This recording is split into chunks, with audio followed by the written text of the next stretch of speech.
Hoje é dia 23/7/2022, 10 horas da manhã, um sábado, em Franca, São Paulo. Nós estamos realizando o culto cristão no lar e optamos nesta fase pela leitura desta obra, Universalismo Crístico. Universalismo Crístico é uma obra canalizada por Roger Bottini Paranhos. Roger Bottini Paranhos, nascido em Porto Alegre, capital do Rio Grande do Sul, onde reside desde 1969. Formado em administração de empresas pela PUC, pós-graduado em sistemas de informatização e telemática pela Universidade Federal, trabalha no Banco do Rio Grande do Sul como analista de sistemas. É médium desde a infância, quando passou a perceber a presença de espíritos necessitados. Posteriormente, foi instado por instrutores da espiritualidade maior para realizar a divulgação de verdades imortais. Atualmente dedica-se em especial missão de divulgar, promover a visão espiritual do terceiro milênio, universalismo crístico, que é justamente o tema encartado na obra. Universalismo Crístico é um livro profético que procura preparar a humanidade para a visão espiritual do futuro. A busca consciente de espiritualidade em oposição à submissão religiosa atual que visa escravizar, ao invés de libertar. Adotando uma metodologia simples e filosófica baseada em 3 alicerces principais. O primeiro deles, amor ao próximo, respeito às opiniões alheias, tendo em vista que cada qual, transitado em espírito e verdade por milênios, nos diversos reinos de a natureza, reino mineral, vegetal, hominal, reinos mineral, vegetal, animal, elemental, hominal e ascensionando para outros páramos, aos quais visa a compreensão de si próprio e empoderamento, ao qual estamos destinados. Cada um de nós é possuidor de um livre-arbítrio relativo, tendo em vista as consequências das decisões transadas. Então, submetidos a uma lei de causa e efeito, ela nos coloca frente aos resultados das decisões que tomamos anteriormente. Então, o universalismo crístico, ele baseia-se no amor, respeito ao próximo, tal qual desejaríamos fôssemos respeitados ou auxiliados quando nesta ou naquela situação, fazer ao outro tal qual, ou não fazer ao outro tal qual desejaríamos a nós mesmos. Sabermos-nos imortais e, diante disto, cada um de nós tem experiências únicas. Então, razão pela qual ouvir mais do que tentar impor nossas verdades, que são sempre relativas. Sabendo-nos imortais, vivenciando já bastante, cada um de nós de maneira única, portanto valiosos, somos como que fios de ouro a tecer o grande tecido cósmico da fraternidade universal.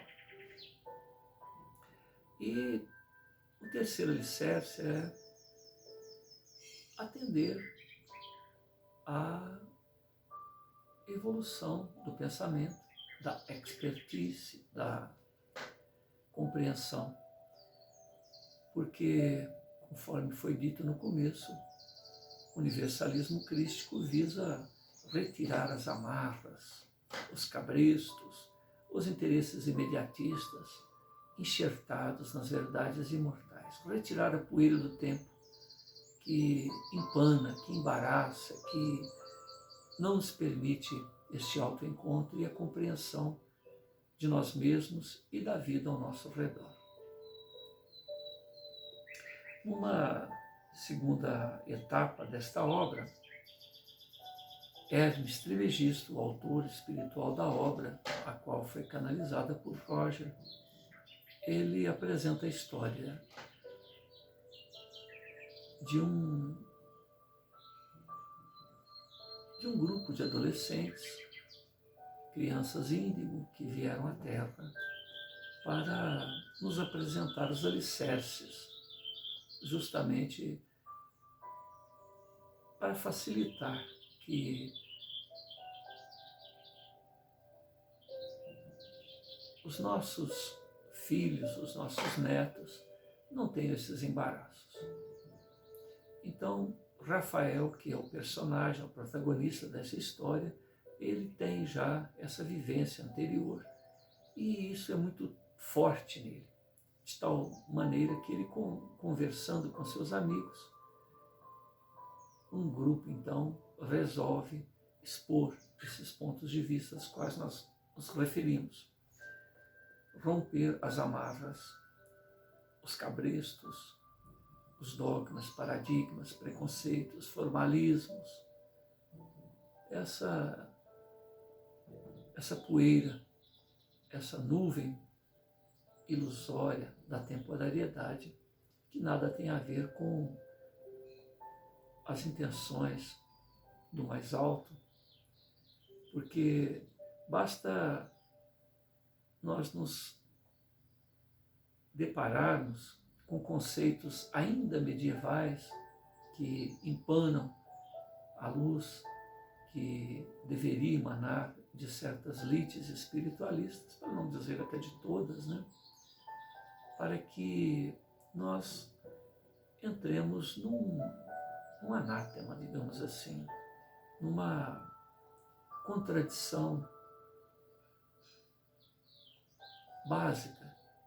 Como conceitos imortais poderiam apontar para determinados caminhos que, de repente, o tempo mostra que aquilo não tem sequer fundamento. Faziam sentido devido à ignorância da época em que foram enxertados nas verdades imortais. Mas o tempo, que é aquele lidador da verdade, que é aquele que não permite que nada além da verdade permaneça, leva ao esquecimento, leva ao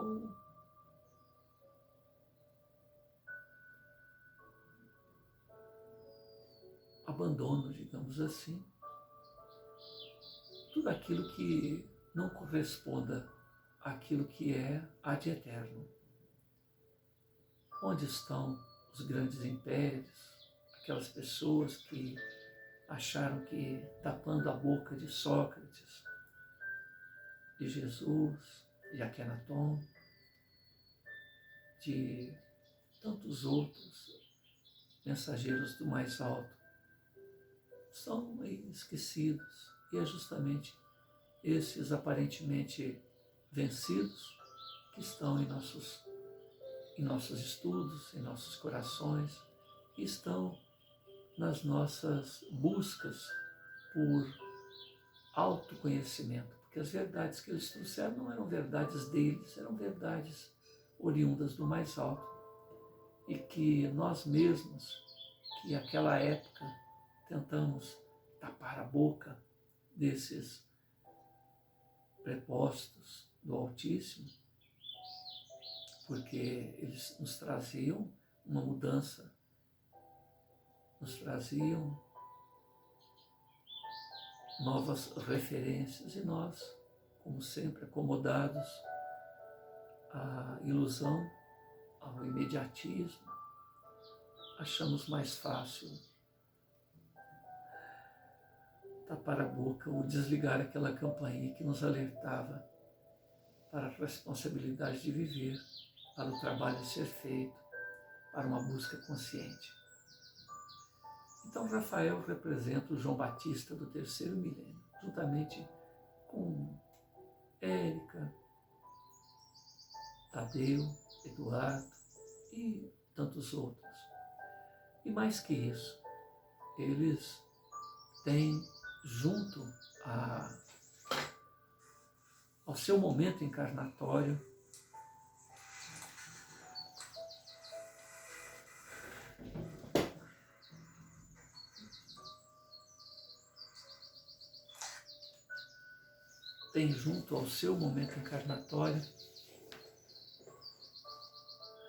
a presença do chamado anjo. E quem seria esse anjo? Né? Eu não li até o final do romance, mas esse anjo representa alguém para o qual Rafael e esses outros 317 precursores, lidadores, mensageiros do mais alto preparam o caminho para trazer uma visão renovada da vida. Então nós estamos na página 263.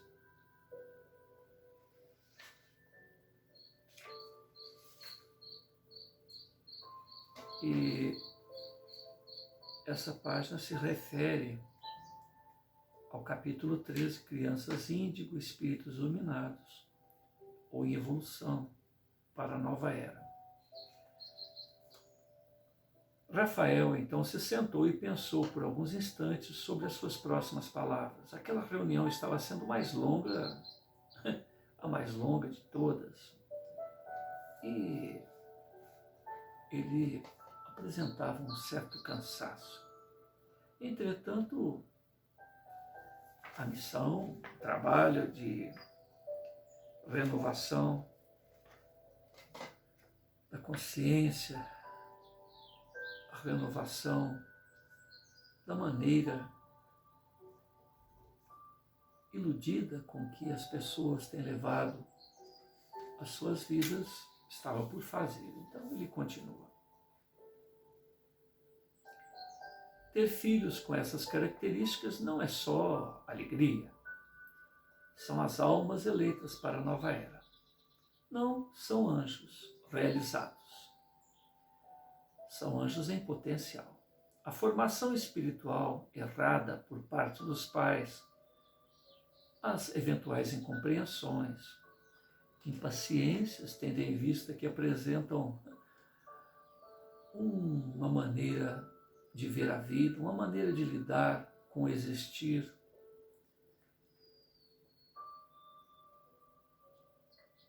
Muitas das vezes trazem impaciência dos pais, dogmatizados por seus antecessores em uma imposição de pontos de vista, ao que essas crianças, já espíritos antigos, vivendo em sociedades mais avançadas, com uma moral, com uma ética, com um espírito solidário, de coparticipação, de entendimento, não estão acostumados. Mas cabe-lhes as tarefas de fazer acontecer nesse chão da terra. Então há necessidade de uma falta de cumplicidade dos pais, por amor a esses espíritos que hão de renovar a maneira de se levar a vida aqui no chão da terra. E se os pais não compreenderem isto, pode prejudicar, então, a formação desses jovens que estão sob a sua tutela, sob os seus cuidados. Essas crianças demandam mais atenção que a criança de até então. A criança comum e as crianças do terceiro milênio veem a vida como muito preciosa para se deixar escapar. Querem que as coisas aconteçam e às vezes forçam situações junto aos pais, junto à sociedade em que vivem, para atingirem o fim almejado, ou seja, aquilo que a sua experiência pretérita, vivida em sociedades mais justas, mais sublimizadas, lhes referendaram. Os pais facilmente caem em armadilhas dos próprios filhos, são mais espertos do que os pais. São almas que Deus colocou sob a sua responsabilidade para serem educadas com amor, porém, sem que se perca o rigor. Enquanto crianças, enquanto adolescentes, sujeitas às vicissitudes da vida, então cabe aos pais, por amor, um certo rigor, para que não se percam. Rafael, então, prossegue.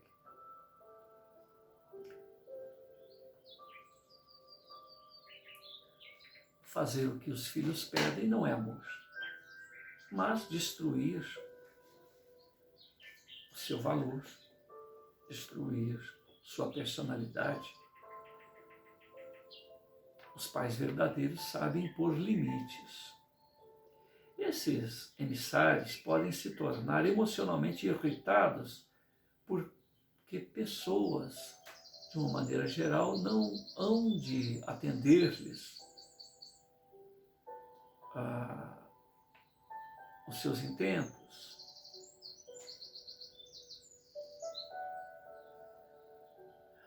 Ou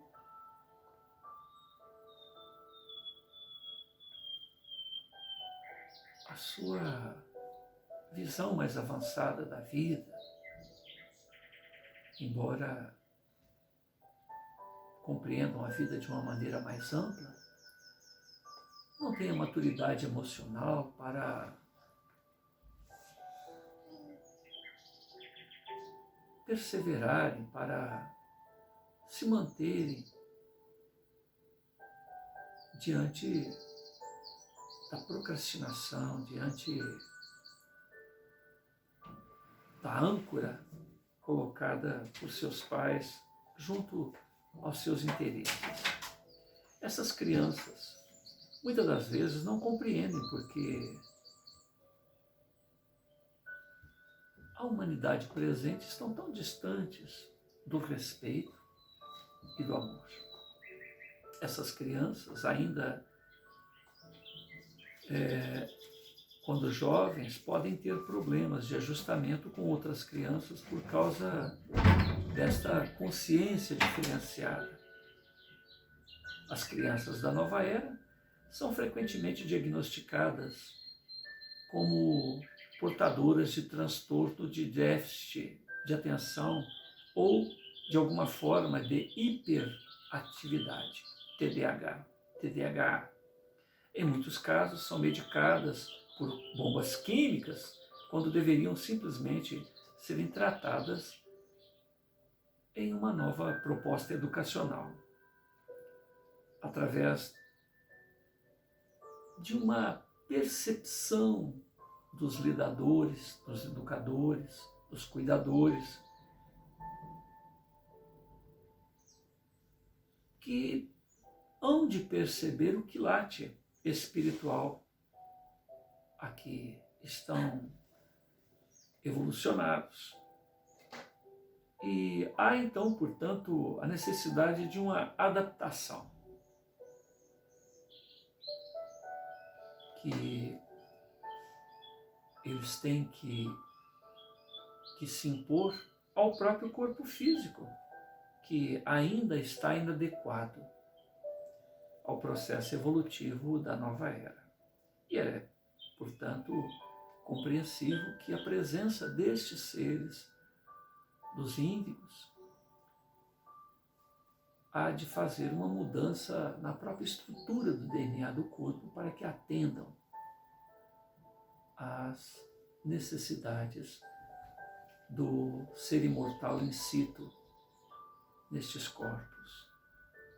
É preciso entender que não são doentes, mas que possuem uma relação mais avançada com um mundo que ainda está por ser feito, mas que já estão inscritos em suas almas, porque vieram de mundos de uma frequência que ainda está imanente em seus mundos íntimos. Em geral, os médicos receitam drogas, Ritalina, que causam profundos danos na tessitura delicada do corpo perispiritual dessas crianças e que poderá provocar significativos danos psicológicos a longo prazo. A criança fica mais dócil, mas perde a espontaneidade, fator fundamental na sua formação consciencial. Seu cérebro, carregado da substância química, certamente irá estimular a necessidade de outro tipo de droga para compensação na adolescência, levando-a a uma busca descontrolada para saciar o vício, o que consequentemente ocasionará a perda da oportunidade evolutiva nesta encarnação. Rafael olha para a plateia com uma gravidade e diz o seguinte: os índigos são apenas almas eleitas que reencarnarão na Terra do terceiro milênio, não extraterrestres com capacidade anormal. Alguns até terão missões especiais, mas não imagine que estão na condição de avatares no quarto ao lado. Eles precisam de compreensão, instrução, educação, instrução espiritual. Eles não estão aqui para realizar uma missão especial, mas para adaptar-se ao mundo que será deles no próximo milênio, nos próximos séculos, onde reencarnarão sistematicamente para vencer mais um ciclo de evolução espiritual, um ciclo natural a que todos nós hemos de almejar. Eles certamente serão nossos pais, nossos avós. Não são deuses infantis que devem ser adorados. Essa visão é resultado da ignorância, triste ignorância dos pais, que não devem se iludir, orgulhar-se de um filho de aura índigo, predestinado a mudar o mundo. Muitos destes supostos são apenas espíritos perturbados, com relativa genialidade, exercendo seu direito de uma última encarnação antes do grande exílio. Outro grande engano é achar que a agressão de seu filho se deve ao fato de ser uma alma eleita, inconformada com o mundo ao seu redor. Os filhos da nova era demonstram desconforto quando não são compreendidos, no entanto, jamais possuem traços violentos ou psicopáticos.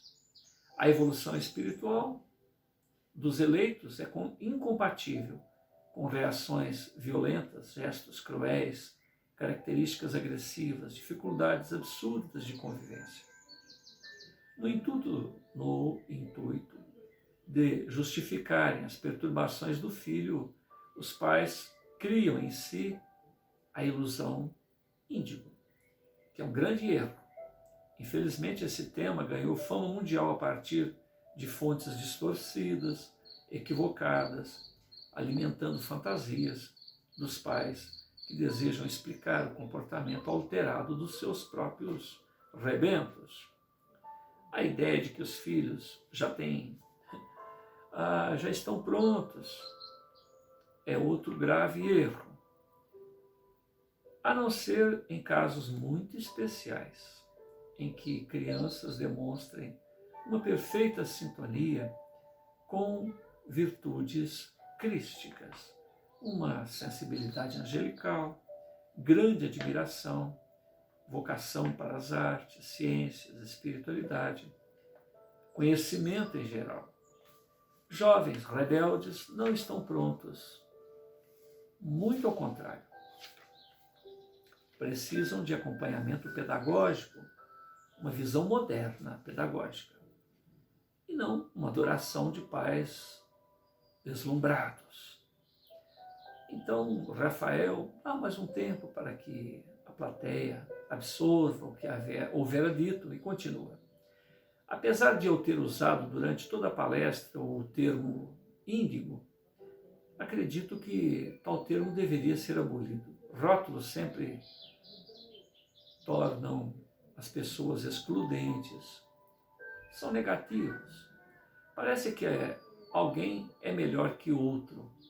E o termo índigo, ou até mesmo o termo cristal, que refere-se a espíritos realmente um tanto mais evolucionados que os próprios índigos, associado a essas saladas de informações das mais diversas correntes de estudos espiritualistas, só tem gerado confusão.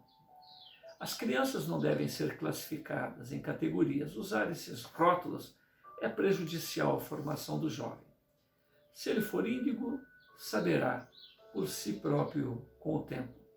O que ele precisa, o que ele necessita é de educação moderna, uma educação diferenciada, com liberdade, amor, respeito, atividade psicopedagógica, inteligente, além do carinho e atenção dos pais, assim como todas as crianças o necessitam, independentemente de sua condição espiritual.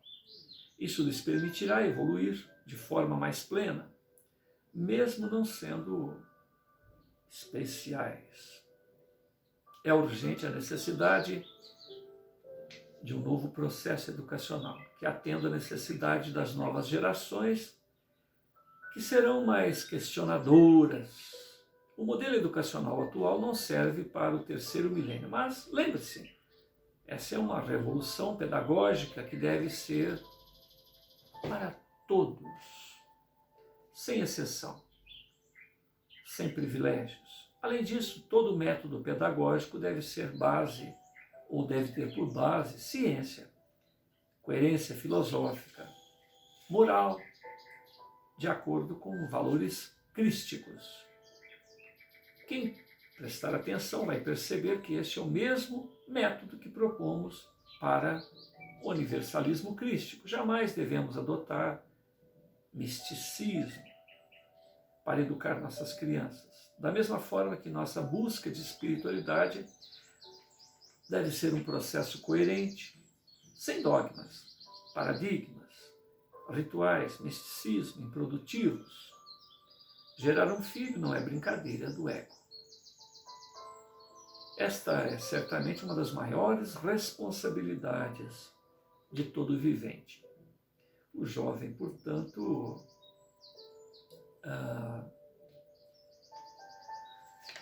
Rafael conclui: foi uma noite memorável, ao menos para mim. Realmente, ela será inesquecível. Era importante,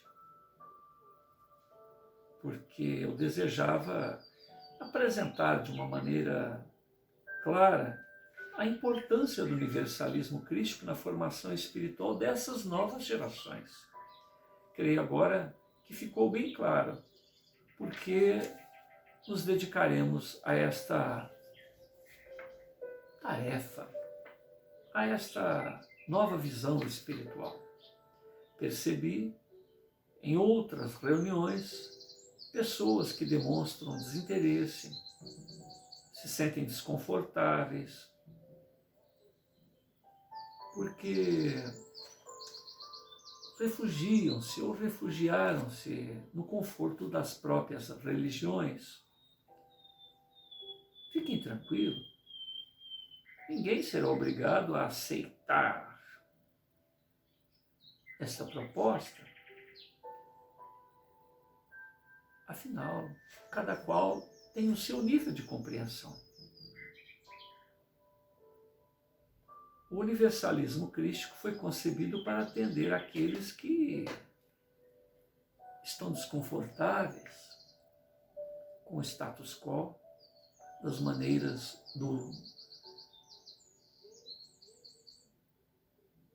da maneira com que foram apresentados o autoconhecimento e a compreensão ad eterno, os valores permanentes. E é natural a resistência a mudanças. Entretanto, este resistir de nós outros junto a esta proposta de avançar de acordo com a compreensão humana há de prejudicar muito as nossas crianças e, inclusive, nós mesmos. Se nós achamos que nossas religiões atuais trazem todas as respostas, então vamos continuar vivendo da forma mecânica, ritualística, intoxicada, mas junto a estas crianças do terceiro milênio, que hão de resistir a estas formas às quais nós nos acomodamos, certamente iremos encontrar os nossos amados filhos, netos, descendentes, envoltas em drogas pesadas, medicações psiquiátricas incompatíveis com as suas necessidades, drogas da medicina tradicional, bem o digamos, que reverbera na manutenção do status quo, dos interesses financeiros e não das lídimas mudanças que nós outros e esses novos rebentos, essas almas eleitas necessitam. Portanto, somos seres integrais, o que a medicina atual não reconhece. E não somente corpos físicos, máquinas a funcionarem e produzirem, a segregarem o pensamento. O universalismo crístico tem por essência discutir todos os assuntos até encontrar respostas sólidas, um consenso condizente com as necessidades. E é isto que quero para mim mesmo, diz Rafael. O que vocês desejam? O que desejam para as suas vidas? Bem, agradeço pela atenção de todos e que o autor da vida, fonte criador, o Pai Celestial,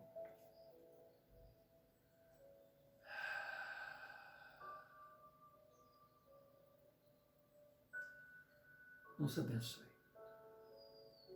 A plateia aplaude de pé aquele adolescente de 17 anos. Fervorosamente, assobios demonstram o êxito de seu esforço. Longas filas se formam para conversar em particular, tirar dúvidas. E então Rafael percebe que é humanamente impossível atender a mais de 6.000 pessoas. Então, buscando o socorro junto a Tadeu, Érica, Eduardo, Laura, pede que o socorra na atenção junto ao seu público.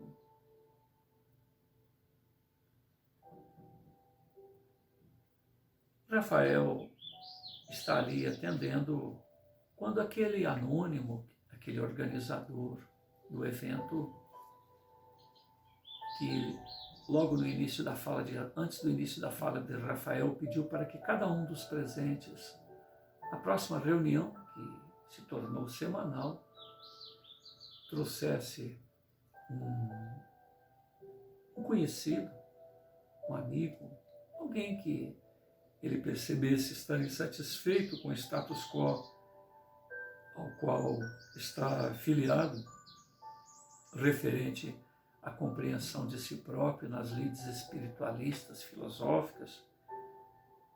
Então ele toma o microfone e diz: bom, amigos, meus queridos amigos, atendestes ao meu chamado para ouvir este sábio jovem e comparecestes em massa neste evento. Acredito não estar enganado em afirmar que na próxima semana todos nos empenharemos em trazer um coração amigo a este ginásio e haveremos certamente de nos beneficiarmos e contemplarmos este coração querido com as lírimas esclarecedoras palavras deste jovem. Se não estiver errado, lotaremos este ginásio na próxima semana. Então, os presentes olham para aquele que ocupa o microfone, faz uma aquiescência, um positivo com gestos de mão e rostos iluminados, satisfeitos, alimentados, corações alimentados, são expostos nesses sorrisos, nesta aquiescência que o próprio corpo irradia, a linguagem natural do corpo para aqueles que sabem ver, todos satisfeitos e percebendo esta aquiescência coletiva, o lidador do microfone continua: tragam os amigos. Rafael novamente olha para aquele enigmático ocupante do microfone, que ainda não se lhe apresentou, portanto ele não sabe de quem se trata, mas sabe que é um anjo bom, que é um coração, é um parceiro de luta junto ao esclarecimento, à pacificação do coração humano. Ele olha nos olhos e é correspondido pelo ocupante do microfone. E ambos esboçam um sorriso de gratidão recíproca. Agora nós estamos no capítulo 14, o dia seguinte, na página 269.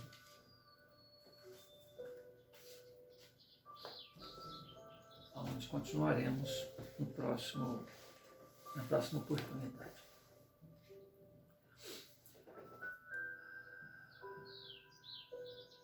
Yeshua ben Yosef,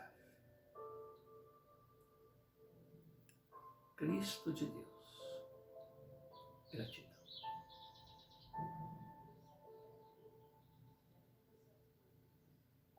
Hermes Trismegisto, gratidão. Akhenaton Ramatiz, gratidão. Roger Bottini Paranhos, gratidão. Amigos espirituais que nos acompanham esta oportunidade. Gratidão a todos vocês que tiverem a oportunidade de ouvir. Gratidão.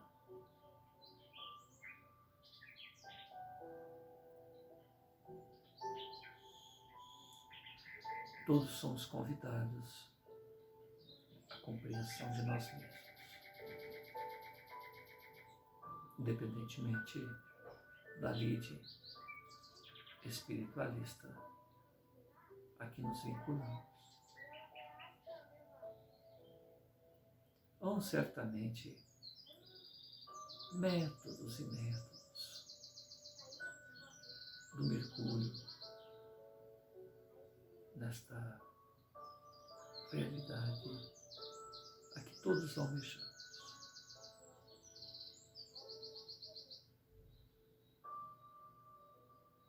Muitos desses métodos empanados por interesses imediatistas, pela poeira dos séculos, a que este ou aquele lidador da verdade, fragilizado pela ilusão, fragilizado pelos interesses imediatistas, pelas pressões sociais, enxerta aqui e ali o seu ponto de vista. Isto é reverberado, como se fosse o espelho da própria fonte criadora.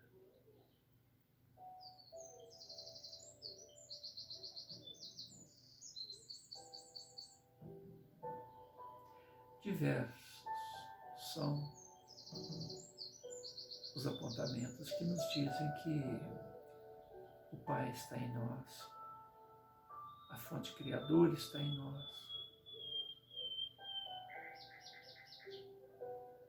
como nós estamos na fonte criadora.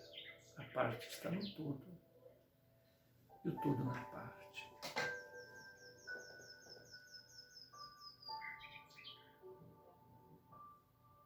A necessidade de separarmos esta realidade ad eterno das ilusões que nós próprios, que essas doutrinações, enfim, já estivemos mergulhados neste chão da terra várias vezes, e em outras casas, em outras moradas da casa do Pai, vendo as coisas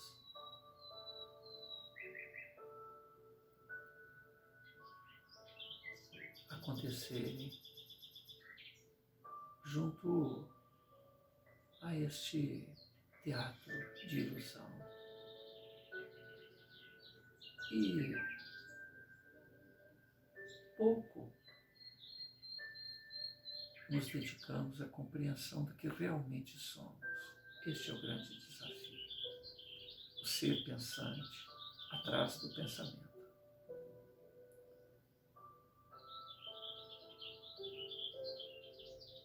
O empoderamento do qual estamos investidos. Há uma história de um leão que foi criado junto a ovelhas, e sempre que se ouvia o uivar dos lobos, as crianças, os pequenos cordeirinhos, as pequenas ovelhas se assustavam, e o leão junto com elas, porque afinal de contas eles se achavam ovelha.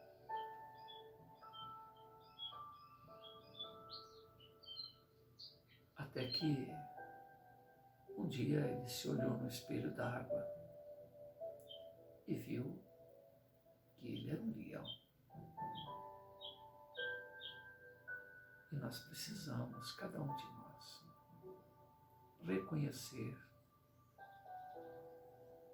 que esta roupagem, que esta condição limitada a que a vida nos coloca para que aproveitemos, certamente é muito importante que a gente esteja no chão da terra ou de outras moradas da casa do Pai. Há um projeto para que o ser imortal estagie nesta ou naquela condição. Não devemos ser ingratos, menoscabar, mas saber-se quem é.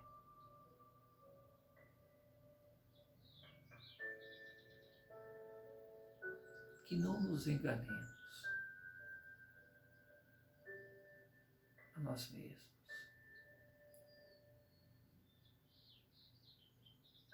Nos iludamos com as fantasias, para que não percamos a valiosa oportunidade da encarnação. Em mundos primitivos, em roupagens mais rotas, certamente a condição de coletores de frutos que caíam das árvores, de comermos junto a abutres, junto a urubus, restos de carcaças de animais mortos, era compreensível. Mas com o tempo aprendemos a plantar, a construir casas, a fazer ferramentas. E hoje somos convidados à compreensão do próprio mundo íntimo. Mergulharmos no mundo mental, emocional, intelectivo, de expertise.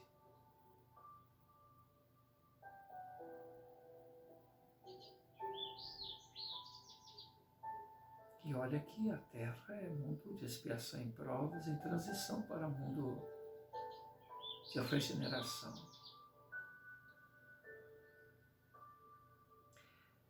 A Terra está recebendo espíritos índicos, cristal, irmãos nossos que já estagiaram aonde estamos, que estão muitas das vezes em situação de degredo, mas que a sua experiência em viver numa sociedade mais avançada, onde se quer ainda vivenciam totalmente o que está por ocorrer por lá, já é um avanço junto a nós outros.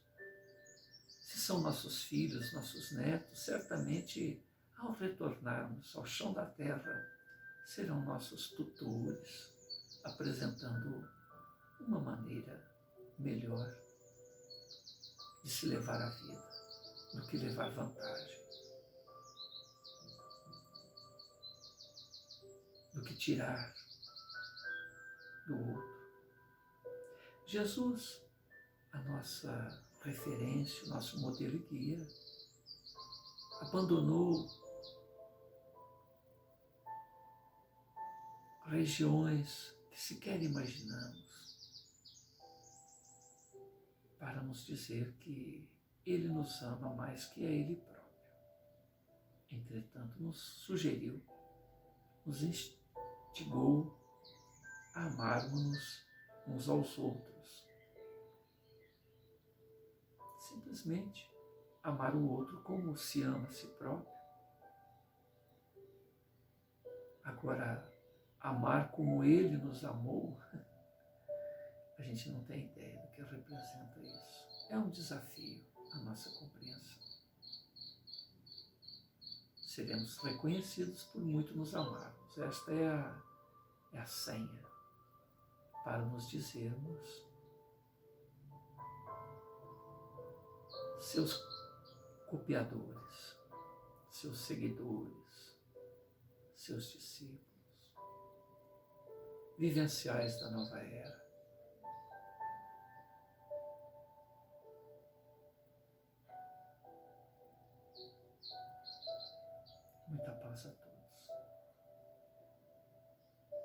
Kenaton, Ramatiz, Hermes, por caridade, magnetizem esta gravação de tal forma que palavras não ditas, sentimentos não articulados por mim, possam veicular através dessa gravação, para que a necessidade iminente, digamos assim, iminente, de todos nós seja atendida. E que essa magnetização possa nos instigar a essa autobusca, a esta compreensão de nós mesmos. Muita paz.